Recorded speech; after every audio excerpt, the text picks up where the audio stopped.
Assalamualaikum warahmatullahi wabarakatuh. Selamat pagi, selamat siang, ataupun selamat malam anak-anak. Bagaimana kabarnya hari ini? Semoga tetap dalam keadaan baik, sehat, dan tetap selalu semangat. Hari ini kita akan belajar daring ya. Kita akan belajar tema 8, daerah tempat tinggalku, subtema 1, lingkungan tempat tinggalku, pembelajaran 1. Nah, pada subtema 1, kita akan membahas tentang lingkungan tempat tinggalku. Nah, pada gambar di layar, ini adalah gambar tempat tinggal ya. Apa itu tempat tinggal? Tempat tinggal adalah tempat manusia menetap untuk berteduh dari keadaan alam, serta tempat melaksanakan hak dan kewajibannya dalam menjalani hidup. Tempat tinggal manusia biasanya berwujud rumah. Tempat tinggal merupakan kebutuhan utama bagi manusia.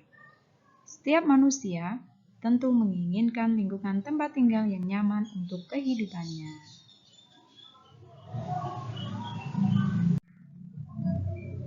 Nah, pada pembelajaran 1, aku dan keluargaku berasal dari Jawa Barat.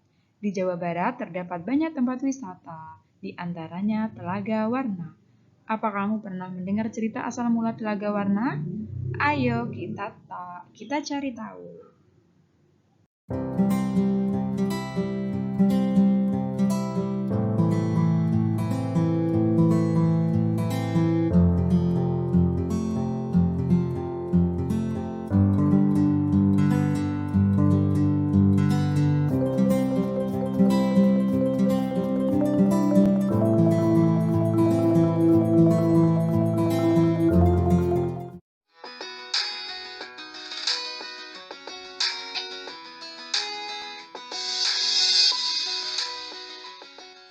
Telaga Warna.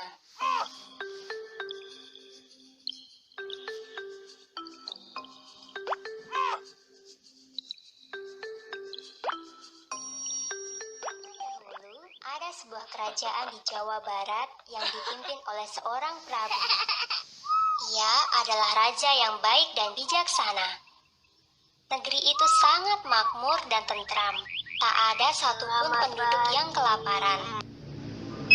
Semua kebahagiaan itu belum lengkap karena sang prabu belum memiliki anak. Penasehat prabu menyarankan agar mereka mengangkat anak. Namun prabu dan ratu tidak setuju. Bagi mereka, anak kandung tetap lebih baik. Ratu sering murung dan menangis, sehingga prabu pun ikut sedih. Lalu prabu pergi ke hutan untuk bertapa. Prabu berdoa agar mereka dikaruniai anak. Beberapa bulan kemudian, sang ratu pun hamil. Kehamilan sang ratu dirayakan oleh semua penduduk. Mereka membanjiri istana dengan berbagai hadiah. 9 bulan kemudian, ratu melahirkan seorang putri yang sangat cantik. Penduduk negeri pun kembali mengirimi putri kecil itu aneka hadiah. Tahun berganti tahun, sang putri tumbuh menjadi gadis yang cantik jelita. Prabu dan ratu sangat menyayangi putrinya. Mereka memberi putrinya apapun yang dia inginkan. Hal itu membuat sang putri menjadi gadis yang manja. Walaupun begitu, orang tua dan rakyat di kerajaan itu tetap mencintainya. Menginjak usia dewasa, sang putri tumbuh menjadi gadis tercantik di seluruh negeri. Dalam beberapa hari ke depan, putri akan berusia 17 tahun. Segera saja seluruh negeri bersiap-siap untuk merayakannya. Untuk memberikan putrinya hadiah, Prabu mengambil sedikit emas dan permata. Ia membawanya ke ahli perhiasan untuk dibuatkan sebuah kalung. Dengan senang hati, sang ahli perhiasan menyanggupi permintaan sang Prabu. Hari ulang tahun pun tiba. Penduduk negeri berkumpul di alun-alun istana. Semua orang menyambut dengan gembira kedatangan sang Prabu dan Ratu. Sambutan semakin terdengar ketika putri yang cantik jelita muncul di hadapan semua orang. Prabu lalu bangkit dari kursinya untuk menyerahkan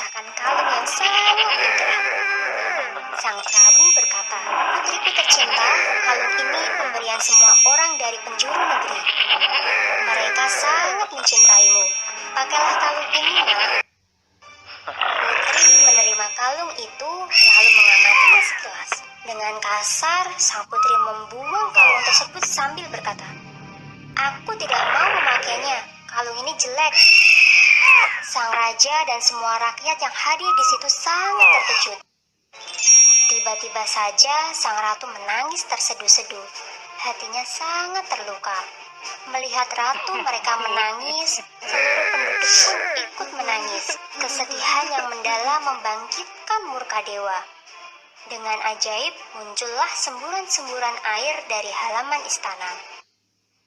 Istana dipenuhi air bagai danau, lalu danau itu makin besar dan menenggelamkan istana. Kerajaan itu berubah menjadi danau dengan warna yang indah dan berbeda-beda. Menurut cerita, warna-warna itu berasal dari kalung putri yang tersebar di dasar telaga. Pesan moralnya, apapun bentuk pemberian orang lain, kita sebaiknya menghargai pemberian tersebut. Apalagi pemberian tulus yang diberikan oleh kedua orang tua kita. Menarik sekali bukan ceritanya? Setelah anak-anak mendengarkan cerita, silakan menjawab pertanyaan ya berdasarkan cerita. Siapa tokoh-tokoh yang terdapat dalam cerita tersebut? Silahkan ditulis di buku tugasnya. Di mana raja melakukan pertapaan? Nah, cara untuk menjawab ya agar skornya bagus, silahkan anak-anak tulis pada jawaban di sini ya. Pada jawaban di sini ya, kalau nomor 1, siapa tokoh-tokoh yang terdapat dalam cerita tersebut? Jawabannya adalah tokoh-tokoh yang terdapat dalam cerita tersebut adalah siapa? Kemudian nomor 2, raja melakukan pertapaan di seperti itu. Nomor 3, apa hadiah yang disiapkan raja dan permaisuri untuk ulang tahun putrinya? Jawabannya, hadiah yang disiapkan raja dan permaisuri untuk ulang tahun putrinya adalah... Mengapa permaisuri bersedih dan menangis? Permaisuri bersedih dan menangis karena... Bagaimana sifat putri dalam cerita tersebut? Sifat putri dalam cerita tersebut adalah titik-titik. Nah, ini adalah contoh dari cerita fiksi. Jadi tugas selain mengerjakan 5 soal ini adalah mengisi tugas ini ya. Cerita fiksi adalah nanti anak-anak bisa googling atau mencari di Google ya. Kemudian ciri-ciri cerita fiksi ada di sini. Nah, di dekat rumah Udin di Jawa Barat juga terdapat taman bermain. Ya, Udin dan saudara-saudara sepupunya bermain di sana. Dita ingin bermain ayunan. Udin membantu Dita menarik dan mendorong ayunan. Nah, ini gambarnya. Ditarik, didorong. Nah, ternyata ini ya, Udin menarik ayunan, kemudian Udin mendorong. Udin telah memberikan gaya pada ayunan itu. Nah, apa sih yang dimaksud dengan gaya? Gaya adalah suatu kekuatan yang mengakibatkan benda yang dikenainya dapat mengalami gerak, ya, atau perubahan kedudukan atau perubahan bentuk. Gaya juga dapat diartikan sebagai tarikan atau dorongan yang dapat mempengaruhi keadaan suatu benda. Nah, karena tadi ya didorong, ditarik dan menghasilkan gerak. Nah, apa sih yang dimaksud dengan gerak? Nah, di sini gerak adalah perpindahan kedudukan suatu benda terhadap benda lainnya, baik perpindahan kedudukan yang mendekati maupun menjauhi suatu benda atau tempat asal akibat benda itu dikenai gaya. Nah, jadi silakan anak-anak mengisi kolom tabel di bawah ini, perbedaan gaya dan gerak.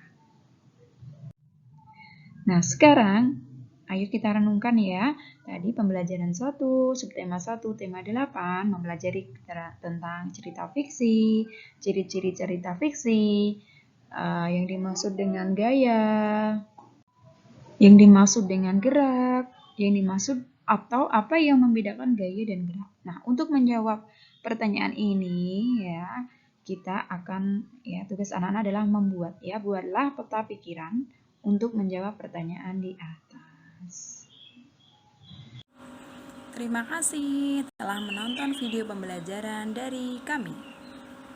Yang belum subscribe, silahkan subscribe ya.